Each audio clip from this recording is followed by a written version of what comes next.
Good morning, Bitcoin, and welcome to Proof of Work. Proof of Work is a show about the people behind Bitcoin and how they got here.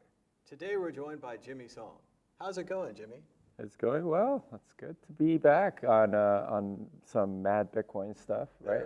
It's going to be on that channel, right? So, yeah, it's great. Are you enjoying Amsterdam? Have you been before? Or? Yeah, it's my third time. I was here on 9/11 actually. That was probably one of the craziest days in my life. You're probably stuck here, right? I mean, you weren't flying home. Well, so what happened was I was scheduled. So I started my European tour on like September 7th, and it started in London. Yeah. And on September 11th, I was at Gatwick Airport, and I was scheduled to fly, and I think I was supposed to arrive here at like 1 p.m. And of course, like on the way to the airport, I found out about what happened. Sure. And you know, our flight got delayed by a couple hours, and you know, I'm like watching the news. Except I'm at an airport, so like none of the TVs were on the thing, and I'm like, why aren't you turning on like the biggest news in like the last 30 years? And like they told me, oh well, you know, it's an airport, it's gonna panic the passengers. So so we're like, oh, okay. Right, yeah. So we get on the plane, and we're on there for like something like, and we get on the plane, and then like we're like not moving for like 30 minutes, and then the pilot finally gets on the intercom and says, "Folks, we had something happen in New York, and there's no runway space for us to land, so we're just gonna have to wait for runway space to clear so we could take off." So we were on that tarmac for I think something like 8 hours. Whoa! And we're on a plane on 9/11 for 8 hours, and of course it's a freaking plane, so nobody is talking about it, right? Everyone knows, but nobody is talking about it. It was the most surreal experience, and then finally we take off, we land, and I think I got here at like midnight, so like 11 hours past when it was supposed to be. And you know, like the whole airport's a mess because what had happened was all the planes that were on their way to the U.S. got turned around. Sure. They had to land somewhere, and Amsterdam happened to be very convenient. So the entire baggage system was completely messed up. Like no one could find their luggage. Every plane had landed. A lot of people are like stuck in this city without like knowing what the hell to do. Met this couple on the way into the city, and they were traveling back from their honeymoon in Rome, and they said the pilot told them something happened in New York, they have to turn back, and they were like, "What?" And then the pilot told them, "By the way, don't panic if you see fuel being dislodged out of the plane." Whoa! Dumping the fuel. Yeah. So apparently you have to make landing weight because the autopilot, I guess, is like tuned to whatever weight it's supposed to be. So apparently they saw this with all the other planes in the sky, and when they're all dumping oil and water make rainbows, so apparently everything was like rainbowy outside. What a strange, nice thing to happen from such a bad day. Yeah. Well, I hope you had a much better visit to Amsterdam this time, much less eventful, like just get right into the conference, right? Yeah. Sorry, that was a long story. But yeah, I've always enjoyed this city, and I've always felt like Amsterdam's like tailor-made for Bitcoin. I don't know if you've like noticed like just the city and the people here, but they're very much about freedom and like consistency and doing things like a little bit, you know, like not to the tune of like everyone else's drum kind of thing. So you know, a lot of core devs are, you know, Dutch, so it makes sense to do it here. Yeah. I think it's a great city. But we want to go ahead and get started with everyone's most favorite and familiar question. What was your first computer? My first computer was a Commodore 16. Now, not many people know that computer even existed. it's supposed to be a 64, right? Well, the How'd you get a Commodore 16? 64 was the one that everyone had and had all the great games on it. Yeah. And even and people might even be familiar with the Commodore 4 because that was actually on a lot of commercials at the time. But the Commodore 16 was what I got because that's the computer they had at Toys R Us. And I was at the time begging my dad for a computer for like months and months. I didn't even know what it really was, but I was just like, you know, can you please get me a computer? Please get me a computer. So he's like, all right, fine, let's go. And I think they might have also had a Commodore 64, but the 16 was a lot cheaper. I'll bet, I'm sure. So he bought me the Commodore 16. And you have to realize, like, this was maybe like a year after I had immigrated to the States. So I was like 9 or 10. And, you know, we got this computer, and I think it had like 4 games total for that entire system. And 2 of them were like what you would call text adventure games. Yeah, sure. And the thing is, I couldn't read very well, right? So it was So just... those are out. That's no good. Yeah, I didn't understand what the hell it was talking about, and I didn't feel like looking up everything in the dictionary about like and trying to figure. Word, yeah. So I didn't like bother with the text games. There was one other game, Jack Attack, and it was like this bouncing thing, and you had to like move blocks and stuff, and I got really good at the game. And I think I even looked up like abandonware and like emulation sites to play it. It's getting better. The Internet Archive has a lot of these games now are just playable. And then there's also, YouTube has playthroughs. So if you just want to watch someone play the game, which is nostalgia-wise generally good enough. Like, that's what you're looking for, the sounds and the play. Yeah, so it was, that was pretty fun. And, but like mostly I ended up like playing with BASIC. Right, like, and it was like the old school BASIC. It was like 10, you had to do something, 20 numbers, something, and then like the only kind of loop construct I knew was GoTo. It made for like these terrible spaghetti programs. Like looking back. Not to do. Yeah, but I mean, at least I could like sort of logically figure it out, and I was always like looking for ways to like, you know, make interesting programs, except I didn't know most of the commands, so I didn't even know you could have variables until like a couple years later. So it was, and you know, I don't know, I just wanted to do something with the computer. I had a real affinity for it, so I ended up like, I think at one point we had like a color screen, so I could like just draw something by like changing the space bar to like a different background color. So I drew a house on it or something. So yeah, like one of my first programs, I drew a picture of a telephone and it made beeping sounds. So I was like, bing, bing, bing, and that was it, end of program. Yeah. But it took days and days and days to get it all perfectly lined up. Yeah. One of the other things that I did was I printed this like very long line, but it had this visual effect of being a wave, and it was only like 5 lines of code, but it just kept like rolling, and I was like, huh, this is kind of cool, and got me into some of the graphical things that you could do for a while. But that was my first experience. So that was a good start, and you're already into programming. Did you stick with programming the whole time, or did you go towards another discipline? I mean, I've always been into computers. So after that, let's see. Well, I got the Sega Master System. I've always... That's more of a distraction than I think. I had those, and I never learned any programming, but I'm great at Sonic, you know? Yeah. I mean, that was... the Sega Master System, though, that was like... you know, I mean, everyone had the Nintendo Entertainment System, right? Like, so when I was playing that, it was like you only had like a few games, and like nobody else had it, so you couldn't really like trade and stuff.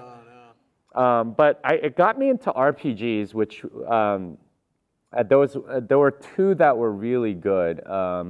There was Phantasy Star, which is probably the best game that ever came out for that, and you know, there was an element of puzzle solving and sort of grinding and things like that.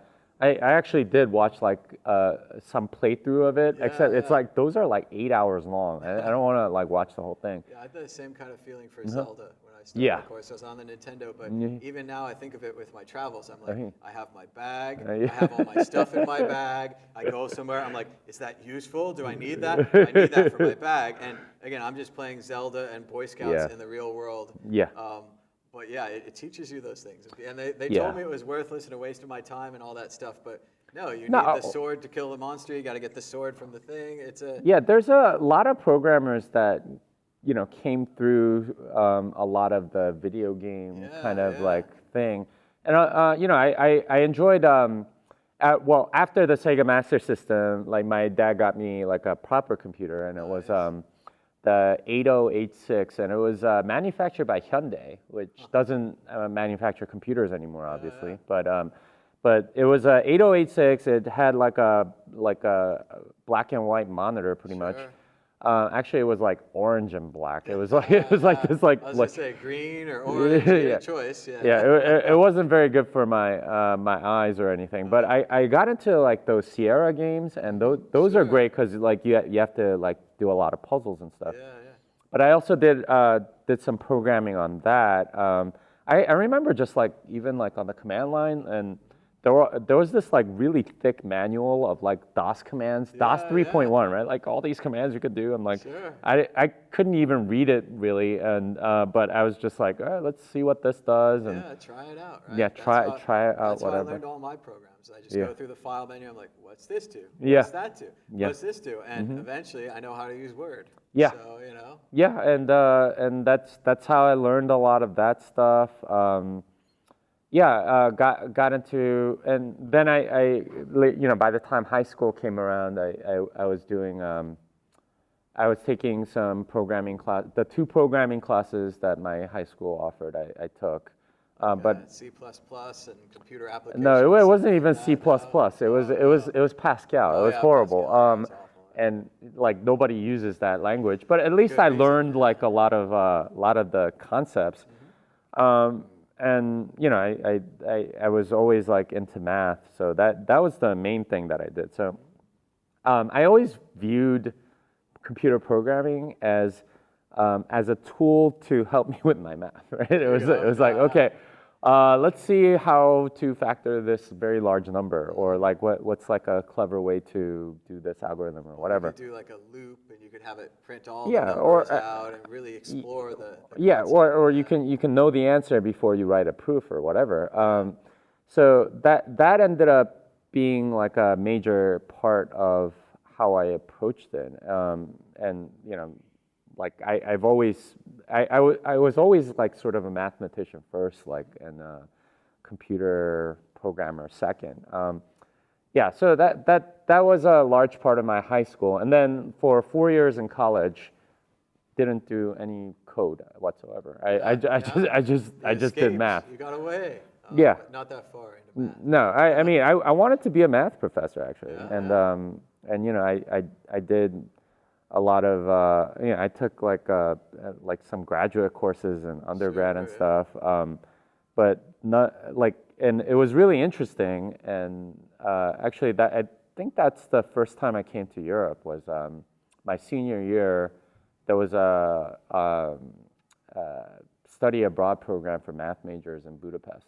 So I did that for the first semester senior year, and I had such a great time. But the thing that I realized was I really shouldn't become a math professor because it's like I'm too social, and like mathematician, it's kind of a lonely road a little bit, right? Like you have to work alone a lot.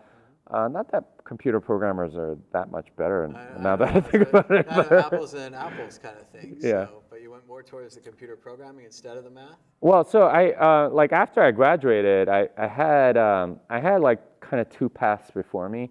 So I could become like a consultant, right? And this, like, I don't know how many people know, but like, you know, consulting is like a volume business based on how much labor you can basically rent out. So they hire the cheapest labor possible that's reasonable, which is like college graduates, and then they just pump them to whatever company that they're consulting for.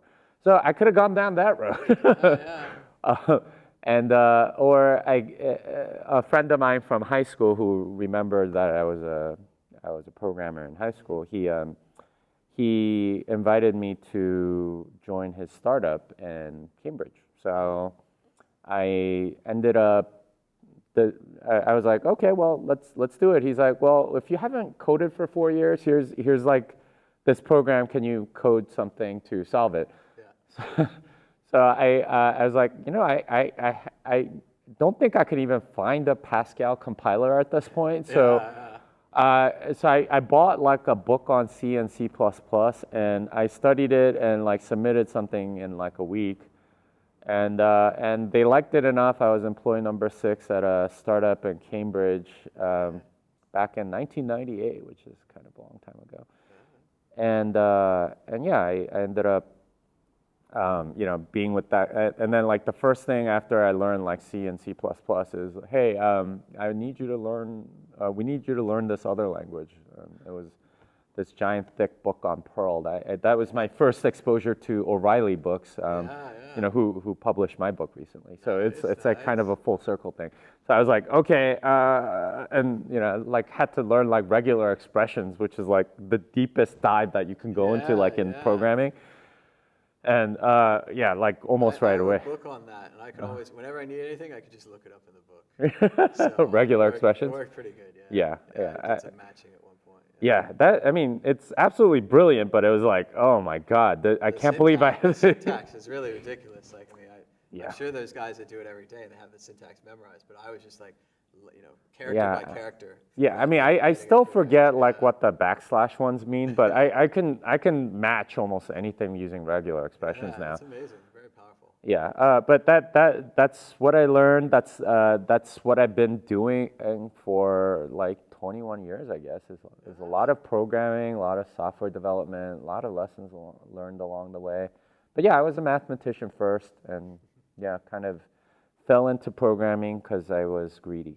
No, I don't. No, because it's more interesting. I mean, you mentioned O'Reilly books. I got like the book on PHP and MySQL, and then for me, C++ programming, I had no idea like what the arrays were for, numbers in and out of things. I'm like, this doesn't apply to me. But years later, I wanted to blog. So my friend showed me a little bit of PHP and MySQL. I could put the data in, take the data out, and I understood what it was for. So I had no problem writing that. Yeah, I mean that's how most people get into programming is.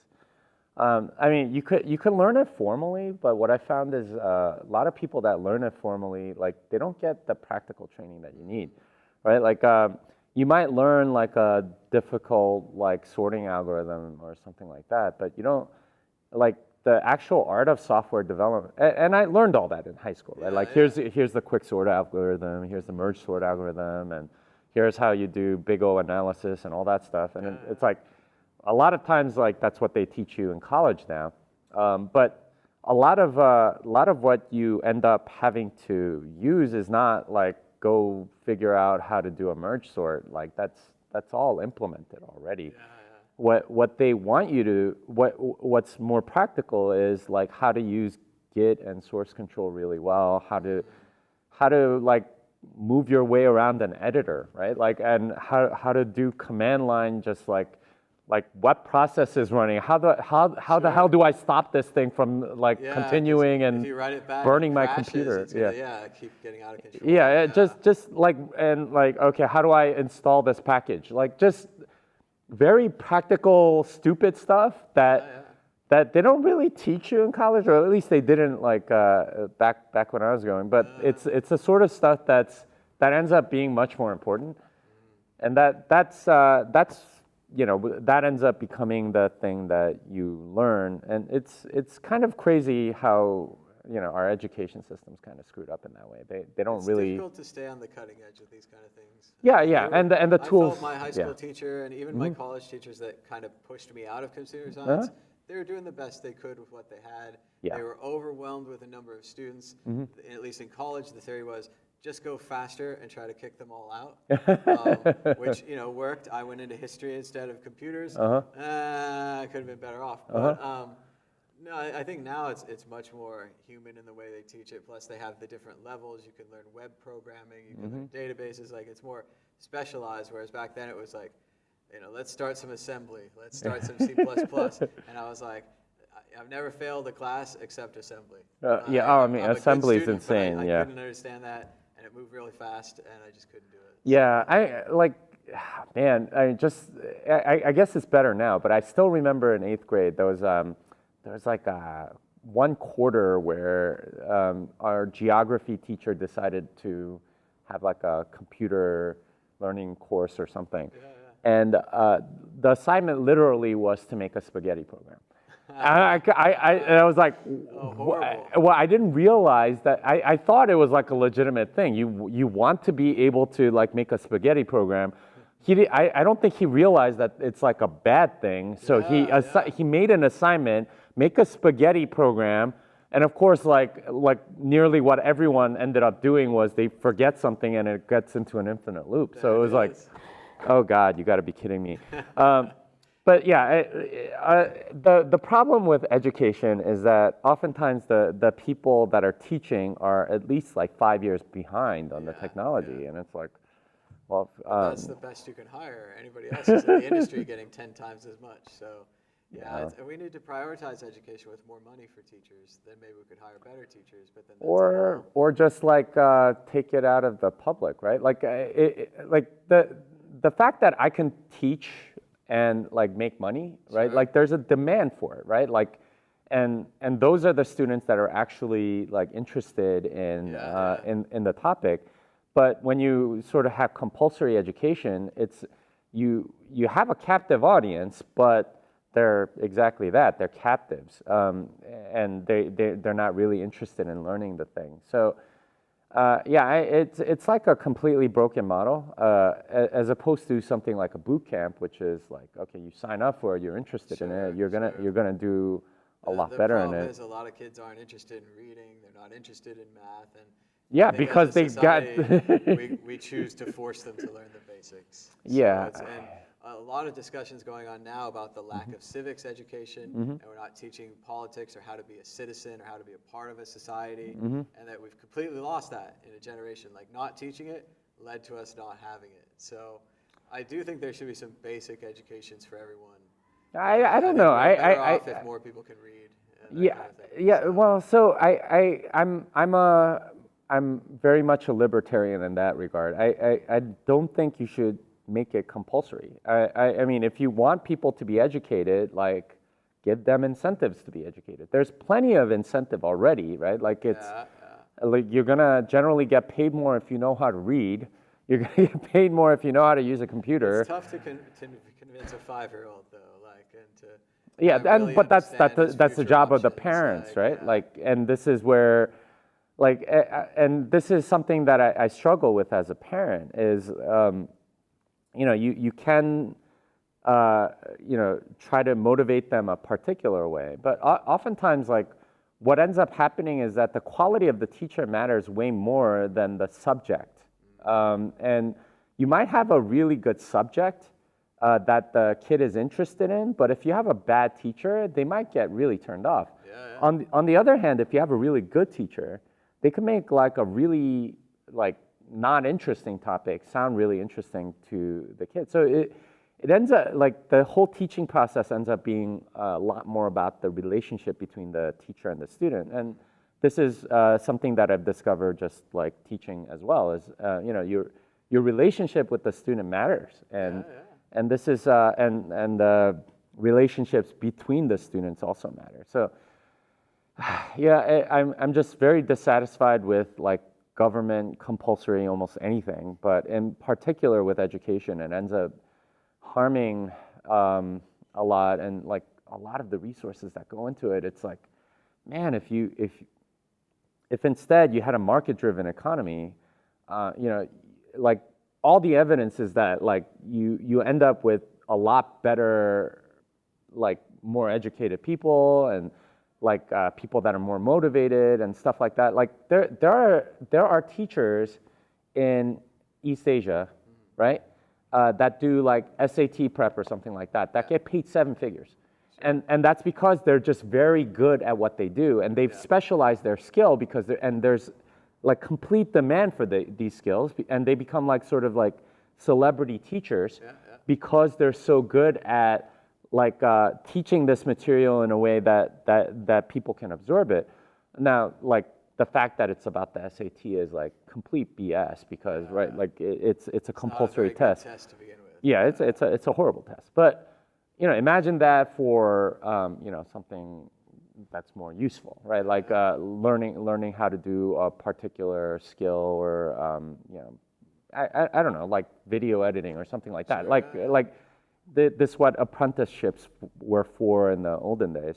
But you have something like that, and given the reach of the internet and like massive online courses and all this other stuff, you very well could have, and you know, to some degree this is happening in the free market right now. You go to like Udemy or something, and you can learn from some like really good teachers, and it's incredible what you can learn without having to go to college and sit in a classroom and like doing all this.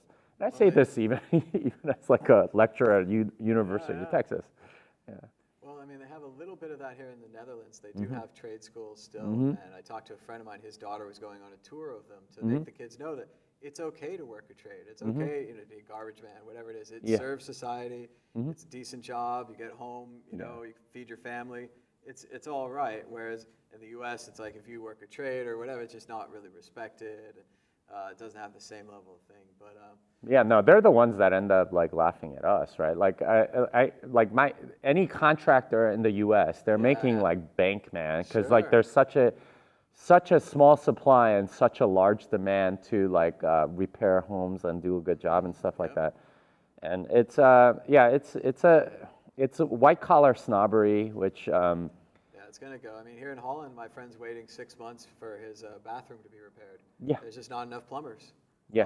They'll put an emergency toilet in, but the fancy thing that he wants, it's gonna take months. Yeah, and and there's a large demand for it. It's but I don't know, the cultural elites really sort of harm everything so much because they look down on it, and people would rather have like a $50,000 a year office job than $100,000 a year like being a plumber, right? Like and you really can make six figures easily being a welder or a plumber or a mechanic. They're more likely to own their own business, to go off on their own, and their own hours, I mean, all that kind of thing. And you get to be the millionaire next door, but from a status perspective, it's not, it's because of the cultural elites that sort of dictate what's considered, you know, good or whatever.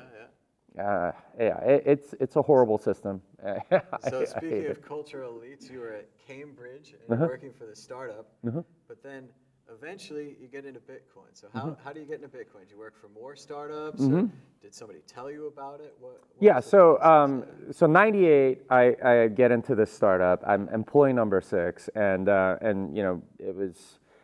I could tell you about the actual startup, but it was, you know, we had funding from like top tier VCs and everything, and this was 98, 99, 2000. Ping pong table. We definitely had a ping pong table, and we had like free snacks and all this other stuff. But you know, it did, like as we grew. And so I was employee number 6. I think we grew to at its height 150 people. So it was, and we moved offices constantly as we grew. Sure. And we're at 150 people, and this is, I think, around 2001. So like March of 2000. .coms are coming. Yeah, so the .bomb just, like everything just started crashing. Like our sales were plummeting. Everything was like going badly.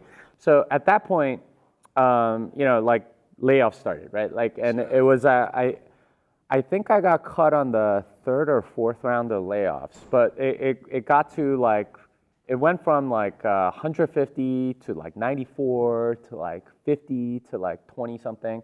And that round, when it went to 20 something, I got cut. So I was like, and that's when I was like, okay, I have time, I have money, I'm gonna go travel Europe, and that's the story with 9/11 or whatever. So that's what happened. after I came back from Europe, I had like just stored my stuff at my parents' house. So I came back. I worked in New York for about a year. Then I moved back to Boston because I was like, it sucks living at your parents' house as a young adult, right? It's like you can't date anybody, and it's like you're a young adult. You want to do fun stuff. You're not going to really get to do that if you're living with your parents. So ended up going back to Boston, and I ended up working for another startup there, Athena Health, which ended up IPOing like while I was there. I was there for 4 years, so that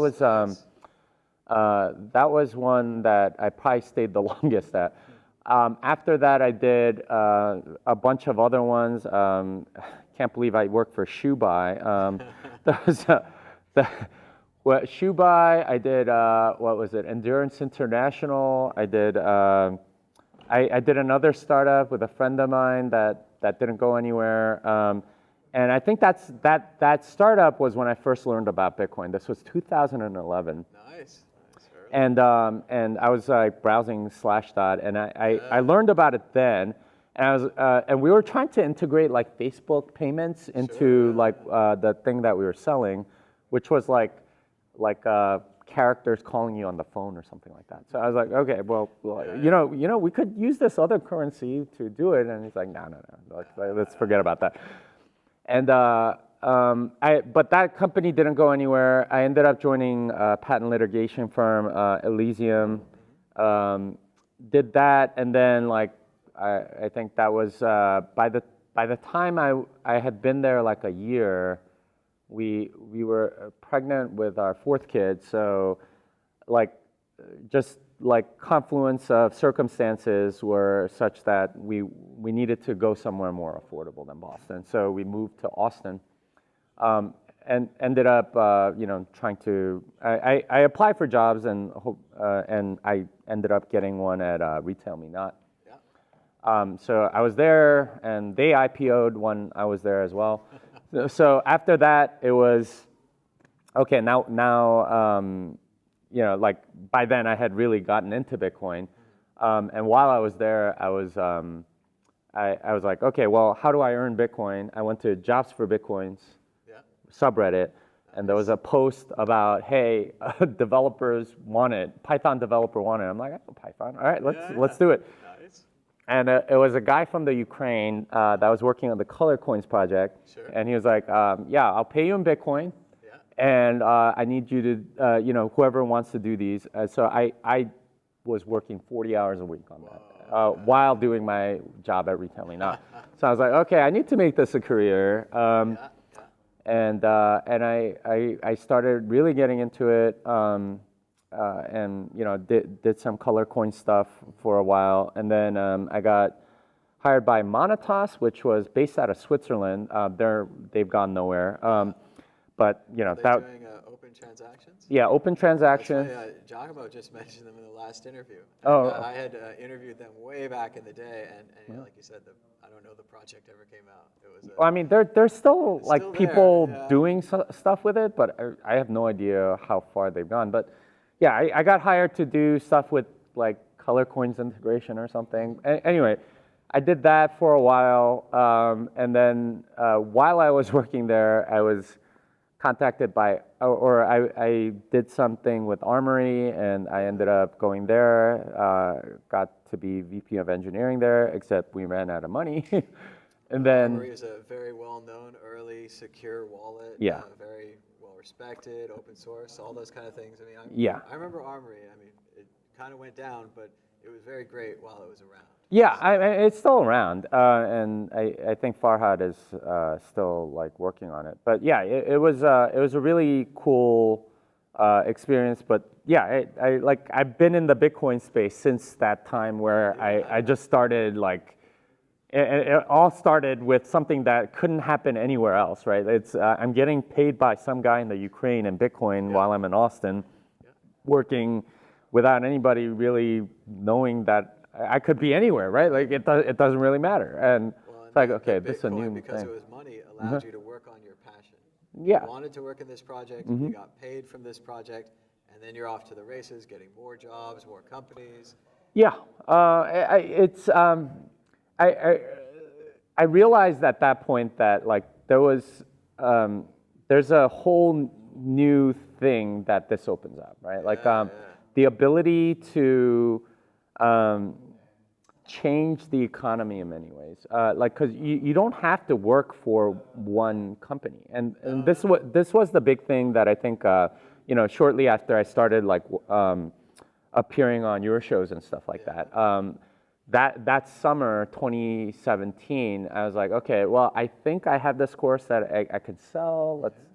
So I mean, it took me like a month to get up the nerve and say, all right, you know what, I'm gonna quit this very stable and very respectable job at Paxos. I'm like, okay, well, I'm gonna go off on my own and do it. What I've realized since then is that like all of the gigs in this sort of like new world can be like that, right? Like where you don't have to like work for a company and like sort of be like enslaved to them in many ways, and like you get when you work for a company, you get like sort of paid for a very narrow slice of your skills, right? It's like I got paid to be a coder for 15 years or whatever, and that was all I got paid for. I didn't get paid to speak. I didn't get paid to write books. I didn't get paid to like teach classes. I didn't, all of these other things that I felt like I could do, but nobody really like believed that I could because I didn't have like sort of like the credentials or signals or whatever. When you have Bitcoin and the internet and like sort of information flow that we do now, you have the ability to prove these things. And once you can prove it, then it's like, okay, well, people may pay you now to go write a blog post on something, right? That's like, what we're doing right here. We're proving that I can interview people. Well, I can have these shows and all these things. No one said I could have this. I started doing it. I kept doing it. I tried to improve every time, get better, and now I'm still doing it. Yeah, well, that's the thing, right? Like before you had all these gatekeepers on TV that would like sort of they had to choose you. Now you can kind of choose yourself, and like you've done, you can just like post your videos on YouTube and see how the interviewing goes and all this other stuff, and that's a very different thing than sort of the previous model where you had a lot of gatekeepers and like third parties that would sort of prevent you from getting on air or whatever. What was scarce is not. And they're often preventing you for the exact same reasons that you're a success. You're too niche, you're too small. But now, if you focus on a really small audience, it can get huge. I mean, you can have PewDiePie starting out doing these gaming videos and these walkthroughs and these plays and everything. They're very small. And then now, the biggest audience on the internet. Yeah, I mean, what's crazy is, there's no way to really know what will become popular on YouTube. Like my kids will, if I let them, would watch like egg opening videos for like hours. And like some of these videos, I'm like, how many views? 8 million? Are you serious? Yeah, 8 million views. Toys. Like nobody would have ever thought that could be that popular with kids. But like just opening these like Easter eggs with toys in them apparently is like amazing to kids. Like video game run-throughs, like kids will watch that all day long. Like there are things that people think would be popular that aren't, but there are also things that aren't, that you would never think are popular that are. And we're discovering what people actually like instead of what only works in theory, right? Because we had the freedom to experiment and to try the egg videos and to try the playthroughs and whatever it was. And even there's this guy now, he's really killing it on YouTube called Mr. Beast. And right now his thing is mainly giving away large amounts of money. So like $10,000 to my friend who stays in this circle for the longest. It's just a trial and they push each other out and that's it. But he started out, he did hundreds of Minecraft videos.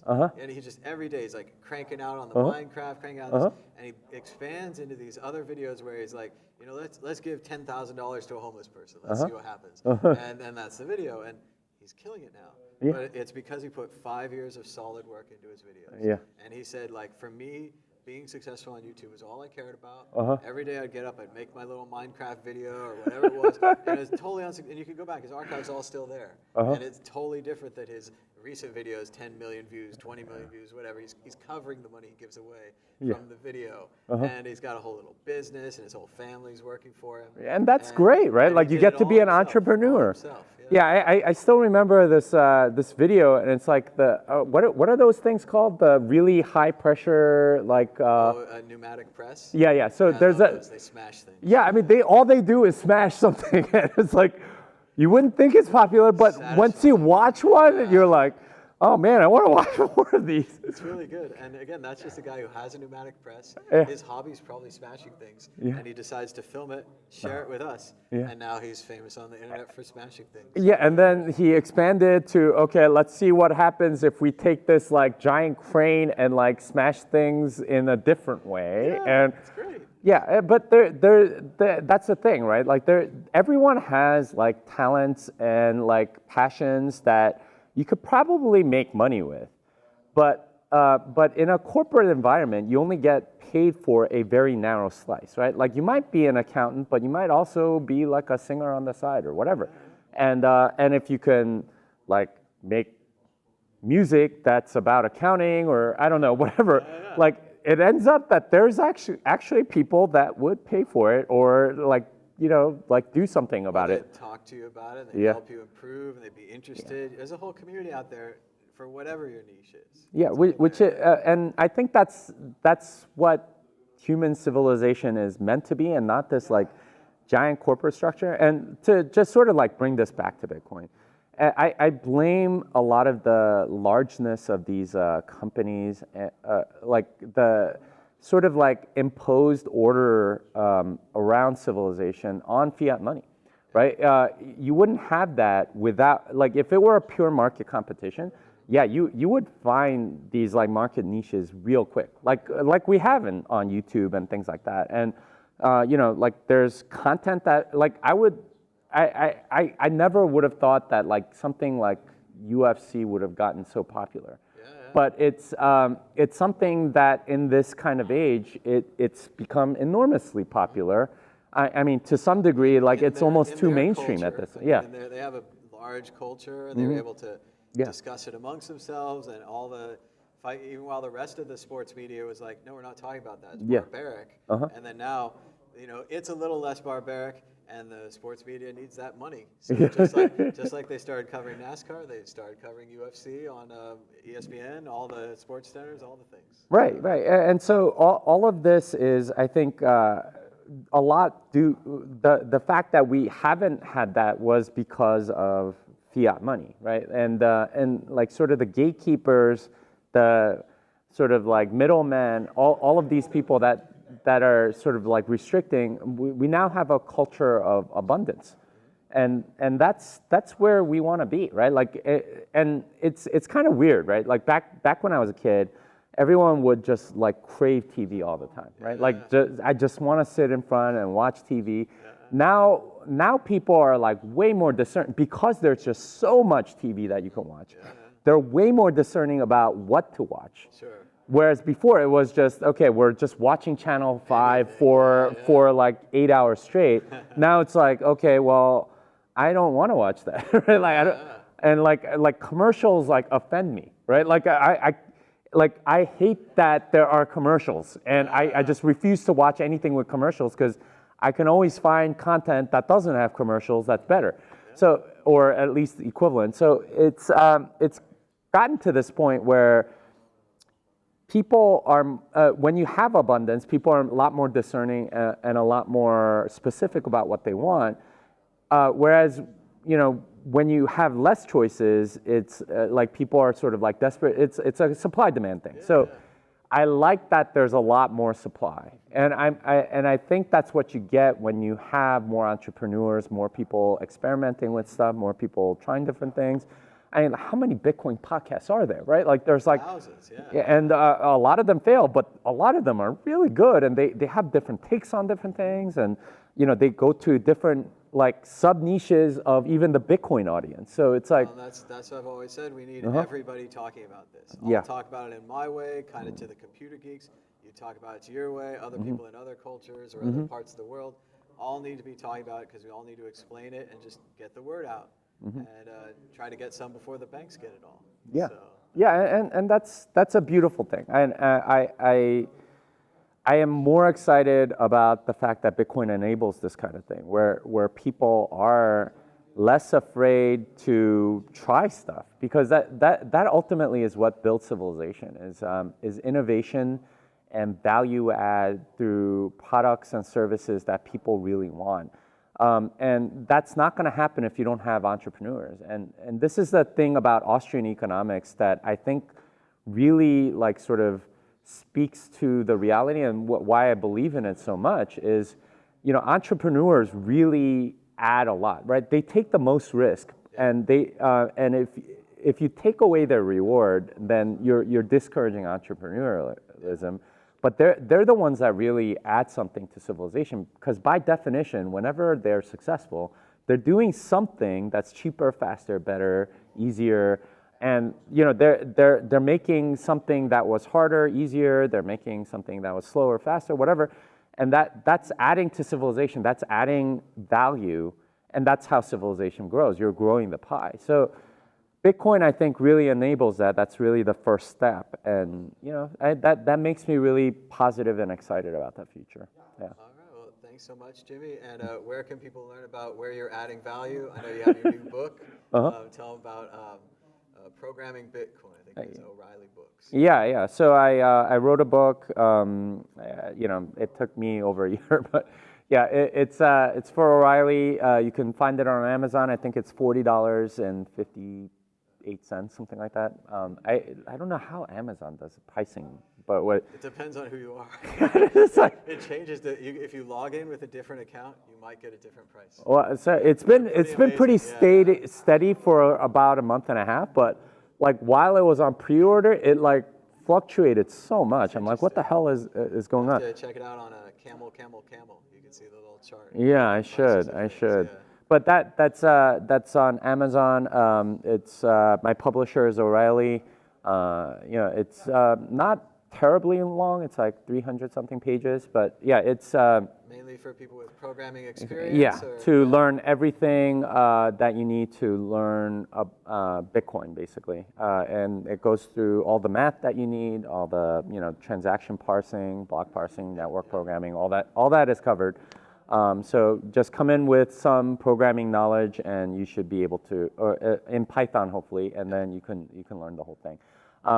You can find me on Twitter, Medium, GitHub as Jimmy Song, and I did have to start another Facebook account and like Instagram and stuff like that, which I'm not happy about, but it's all there. So I don't know if it should be Jimmy Song Bitcoin on Instagram. I think I have like 3 followers, so. Gotta work on your Insta game. That's where all the kids are. Yeah, that's the thing I realize. Except, man, I have trouble like putting a picture to like my tweets. So it's a different. Yeah, it's a whole different like skill set trying to like come up with a visualization of the concept, which is a different creative challenge. But I kind of like it. Yeah. It's a good future challenge, something to work on. Yeah, that and video editing. I don't know how you've edited your videos, but man, that's like a whole like I really feel like they should be teaching that like way more, right? So much of it is just watching it over and over again. Like Yeah. I'll watch this at least 5 times. It's 15 minutes, so that's going to take me an hour, 2 hours of just watching. And like if this looks wrong, you have to stop, go back and fix it. Yeah. You're like, I cut it too tight, I cut it too slow. There's a beep there. And you just have to tighten it up and go pass after pass after pass. It's just as painstaking as you can imagine. That's how the really good edits are made. Well, I mean, that's like writing too, right? Like when I man, like some of my articles, I swear, getting it out is the part I dread the most, but the time to revise is like 3 times the amount. It's just kind of sick that way, yeah. But that's the process of writing, I guess. When are you gonna write your book, man? When's that happening? I need to write more. I'm going in all directions right now. I'm supposed to do like beginner Bitcoin videos. I'm supposed to do the interviews. I'm supposed to travel, and then somehow I'm supposed to make money for the whole thing.